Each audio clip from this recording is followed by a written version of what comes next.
अब देखते हैं श्री अरविंद घोष के राजनीतिक विचारों का वर्णन करेंगे इसमें। श्री अरविंद घोष के राजनीतिक जो थे राजनीतिज्ञ, इनका फोटो है। अब देखते हैं इसमें BMA के लिए मोस्ट इम्पोर्टेंट, सिविल सेवा के लिए मोस्ट इम्पोर्टेंट। देखते हैं उत्तर में आके इसमें। आधुनिक भारतीय दार्शनिकों में श्री अरविंद का नाम शिखर पर है। पौंडीचेरी में अरविंद आश्रम की स्थापना करने से पूर्व अरविंद राष्ट्रीय आंदोलन का सक्रिय नेतृत्व करते रहे तथा राजनीतिक विषयों पर प्रभावशाली लेख भी लिखते रहे। उनके विचारों के आधार पर रोमेरोलांग ने उन्हें भारतीय विचारकों को सम्राट घोषित किया था। श्री अरविंद के पिता ने उन्हें इंग्लैंड तो इस विचार से भेजा था कि वे अंग्रेज बनकर लौटे, परंतु वे इंग्लैंड से लौटे तो एक महाराष्ट्रवादी बनकर भारत लौटने पर उन्होंने राष्ट्रीय आंदोलन में सक्रिय रूप से भाग लिया। अरविंद कलकत्ता के पत्र वंदे मातरम का संपादन करते रहे। बंग भंग का संपादन उन्होंने जो बंग भंग का उन्होंने प्रखर विरोध किया। जो वंदे मातरम था, इसका संपादन करते थे और बंग भंग इनका प्रखर ज़्यादा मात्रा में विरोध किया, जिसके कारण उन्हें जेल भेजा गया। 1905 से 1909 तक श्री अरविंद का जीवन तेजस्वी राजनीतिक नेता और राजनीतिक विचारक का जीवन था। इस अवधि में व्यक्ति उनके विचारों के आधार पर डॉक्टर कर्ण सिंह ने उन्हें भारतीय राष्ट्रवाद का मसीहा कहा।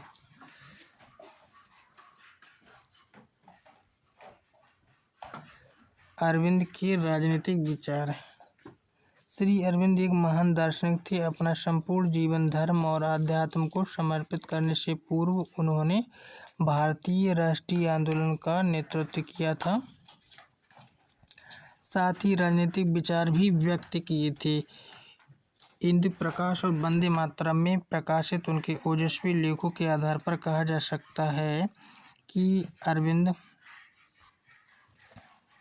एक उच्च कोटि के दार्शनिक थे। एक जर्मन प्रोफेसर स्पिजलवर के शब्दों में, हमारे सामने अरस्तु, कांट,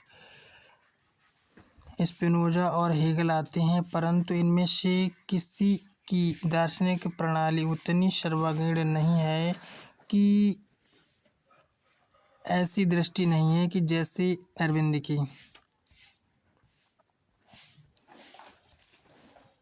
अरविंद के मुख्य राजनीतिक विचार निम्नलिखित हैं। आध्यात्मिक राष्ट्रवाद। अरविंद महान राष्ट्रवादी थे। वे मानते थे राष्ट्र के हित में सभी व्यक्तियों का हित है। राष्ट्र के उत्थान और प्रगति में सभी व्यक्तियों का उत्थान है और प्रगति निहित है। अरविंद मानते थे कि भारत की मुक्ति और स्वाधीनता आवश्यक है। सभी व्यक्तियों को जागरूक होकर इसके लिए प्रयास करना चाहिए। इस दृष्टि से अरविंद महाराष्ट्रवादी थे। एक विचारक के रूप में अरविंद की विशेषता यह है कि उनका राष्ट्रवाद पारस्परिक राष्ट्रवाद से भिन्न था। उन्होंने राष्ट्रवाद की नई और मौलिक व्याख्या की। उन्होंने कहा कि भारत केवल एक देश ही नहीं, ये हमारी माँ है, देवी है। इसकी मुक्ति का प्रयास करना हमारा धर्म है। अरविंद ने कहा, राष्ट्रवाद क्या है? राष्ट्रवाद केवल राजनीतिक कार्यक्रम नहीं है। राष्ट्रवाद तो एक धर्म है जो ईश्वर के पास से आया है और जिसे लेकर आपको जीवित रहना है। हम सभी लोग ईश्वर के अंश के साधन हैं, अतः हमें धार्मिक दृष्टि से राष्ट्रवाद का मूल्यांकन करना है। एक विचारक के रूप में अरविंद की विशेषता यह है कि उनका राष्ट्रवाद पारस्परिक राष्ट्रवाद से भिन्न था। उन्होंने राष्ट्रवाद की नई और मौलिक व्याख्या की। उन्होंने कहा कि भारत केवल एक देश ही नहीं, हमारी माँ है, देवी है, इसकी मुक्ति का प्रयास हमें करना चाहिए, हमारा धर्म है यानी कर्तव्य है। अरविंद ने कहा राष्ट्रवाद क्या है? राष्ट्रवाद केवल राजनीतिक कार्यक्रम नहीं, राष्ट्रवाद तो एक धर्म है जो ईश्वर के पास से आया है और जिसे लेकर आपको जीवित रहना है। हम सभी लोग ईश्वर के अंश के साधन हैं, अतः हमें धार्मिक दृष्टि से राष्ट्रवाद का मूल्यांकन करना है। श्री अरविंद ने राष्ट्र को एक दैवी रूप प्रदान कर आध्यात्मिक राष्ट्रवाद के सिद्धांत का प्रतिपादन किया। इससे राष्ट्रवाद अधिक प्रखर और सात्विक बन गया। डॉक्टर कर्ण सिंह के अनुसार अरविंद भारतीय राष्ट्रवाद के मसीहा थे। डॉक्टर अवस्थी ने अपनी पुस्तक आधुनिक भारतीय सामाजिक एवं राजनीतिक चिंतन में लिखा है, अरविंद प्रथम व्यक्ति थे जिन्होंने भारत के लिए पूर्ण स्वतंत्रता की मांग रखी और मातृभूमि के देवीय स्वरूप को यानी देवीय स्वरूप को प्रस्तुत किया या व्यक्त किया। मानवतावाद संबंधी विचार अरविंद घोष के इसमें देखते हैं। श्री अरविंद घोष केवल राष्ट्रवादी ही नहीं थे, वे एक अंतर्राष्ट्रवादी भी थे। उनका राष्ट्रवाद उदात्त और व्यापक था। जिस तरह अरविंद एक राष्ट्र के व्यक्तियों को ईश्वर का अंश मानते थे, उसी तरह संपूर्ण मानव जाति को ईश्वर का अंश मानते थे। विश्व के सभी मनुष्य एक ही विशाल यानी विशाल चेतना का अंश होने के कारण उसमें एक ही चेतना है, वे सभी एक ही परिवार के सदस्य हैं। डॉक्टर नागपाल के शब्दों में अरविंद विश्व एकता में विश्वास करते थे। वे मानते थे कि संसार विभिन्न जातियों और राज्यों के बीच होने वाले संघर्ष समाप्त होने चाहिए, यानी जो राज्य हैं और जातियां हैं इनके बीच जो संघर्ष है वो समाप्त होना चाहिए। इन संघर्षों को समाप्त करने का सर्वश्रेष्ठ उपाय अरविंद की दृष्टि में एक विश्व संघ की स्थापना है। संसार के सभी राज्य आपस में मिलकर एक विश्व संगठन का निर्माण करें जो राज्य के बीच विवादों का समाधान करे और उनमें सहयोग बढ़ाए। इस विश्व संघ को वे अनिवार्य मानते थे। उनका विश्वास था ऐसा अवश्य होगा।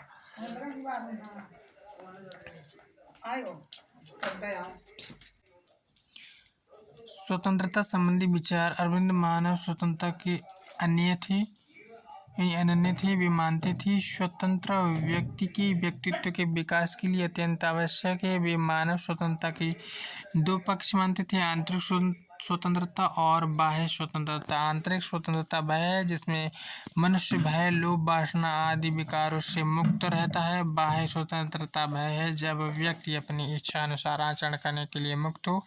दोनों प्रकार की स्वतंत्रताओं के लिए आवश्यक है कि राज्य का मनुष्य पर नियंत्रण कम हो। अरविंद राज्य द्वारा शक्तियों के केंद्रीकरण के विरुद्ध थे। राज्य अधिक व्यक्तियों द्वारा तथा शक्तियों के दुरुपयोग के द्वारा व्यक्तियों की स्वतंत्रता पर प्रतिबंध लगाता है। अतः राज्य का कार्य केवल बहुत विस्तृत नहीं होना चाहिए परंतु साथ ही आंतरिक स्वतंत्रता को बाहरी स्वतंत्रता से अधिक महत्वपूर्ण मानना आवश्यक है। लोकतंत्र संबंधी विचार अरविंद घोष के। अरविंद घोष लोकतंत्र शासन प्रणाली की प्रशंसक थे पर उसकी कमियों के प्रति भी जागरूक थे। उनके अनुसार इस प्रणाली में बहुमत की तानाशाही हो जाती है, इससे व्यक्ति की स्वतंत्रता का हनन होता है। लोकतंत्र में धनवान और संभ्रांत वर्ग में शासन प्राप्त कर लेते हैं। साधारण जनता के नाम पर यही वर्ग शासन करता है। इससे समाज में असमानता बढ़ती है। व्यवसायी और व्यापारी वर्ग धन के कारण शासन पर अपना दबाव डालने से असमर्थ होता है। साधारण जन के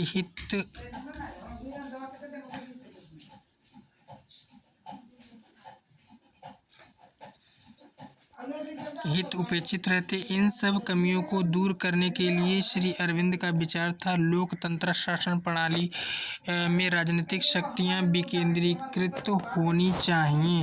शासकीय शक्तियां यदि एक स्थान पर अधिक केंद्रित तो होंगी तो व्यक्ति की स्वतंत्रता का हनन होगा। वास्तव में श्री अरविंद एक उच्च कोटि के विचारक थे और वे स्वतंत्रता और समानता के उच्च आदर्शों को सर्वाधिक महत्व देते थे। साम्यवादी संबंधी विचार।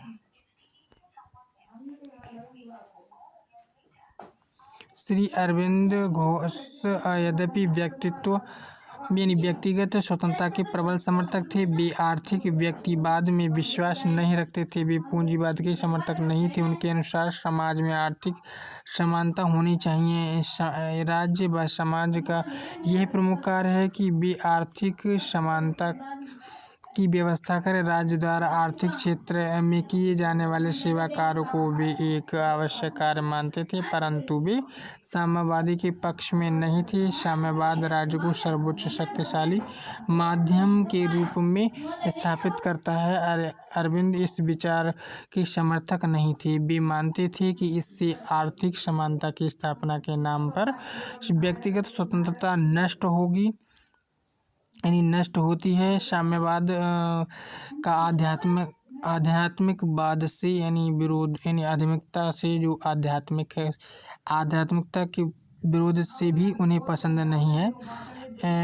वे यह मानते थे कि एक ऐसी विचारधारा जो आध्यात्मिकता की विरोधी है सारे संसार पर कैसे छा सकती है। डॉक्टर बीपी वर्मा के अनुसार वे साम्यवाद को आध्यात्मिक बंधुत्व का संदेश देते थे। उनका राष्ट्रवाद तो इतना उदार था कि राष्ट्र संघ की स्थापना से भी पूर्व राज्यों में एक संघ की कल्पना करते थे। एक महादार्शनिक के नाते उन्होंने एक विश्व समुदाय और विश्व राज्य की कल्पना की थी और उनकी रूपरेखा प्रस्तुत की थी। अरविंद ने अपनी पुस्तक the ideal of human unity में इस विश्व राज्य का दार्शनिक रूप प्रतिपादित किया और इसकी आवश्यकता पर बल दिया। अरविंद ने स्पष्ट शब्दों में कहा, कोई भी देश या जाति अब विश्व से अलग नहीं रह सकती। डॉक्टर अवस्थी के अनुसार अरविंद ने एक स्वतंत्र विश्व संघ की धारणा प्रकट की, पर वे इस बात को नहीं भूले कि वह संघ पूर्ण रूप से एक जैसा नहीं होगा। उन्हें ध्यान रहा कि स्वयं आत्मनिर्णय के सिद्धांत पर आधारित इस प्रकार का संघ विविधताओं पर आधारित होगा, परंतु उनके स्पष्ट मत था कि यह संसार धीरे धीरे एक विश्व राज्य की ओर विकसित हो रहा है। पहले यूरोप, एशिया, अफ्रीका में राज्यों के संघ बनेंगे और फिर वे संघ राज्यों के महासंघ में विलीन हो जाएंगे। अरविंद मानते थे कि अतिवादी राष्ट्रवाद विश्व राष्ट्र के मार्ग में एक बाधा हो सकती है, अतः वे ऐसे राष्ट्रवाद में विश्वास करते थे जो अंतर्राष्ट्रवाद की मंजिल की एक सीढ़ी हो। राष्ट्रवाद और मानवतावाद। अरविंद राष्ट्रवादी थे। वे भारतीयों से कहा करते थे कि अपने भारतीयता पर गर्व करो। अरविंद के शब्दों में, सर्वप्रथम हम भारतीय बने, अपने पूर्वजों की छाती को पुनः प्राप्त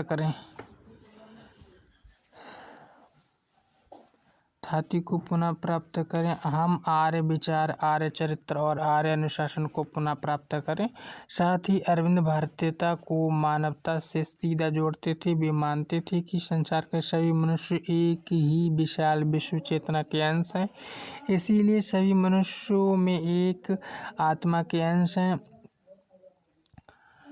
फिर उनमें संघर्ष या विरोध कैसा? अरविंद के शब्दों में, एक रहस्यमय चेतना पूर्ण विश्व में व्याप्त है।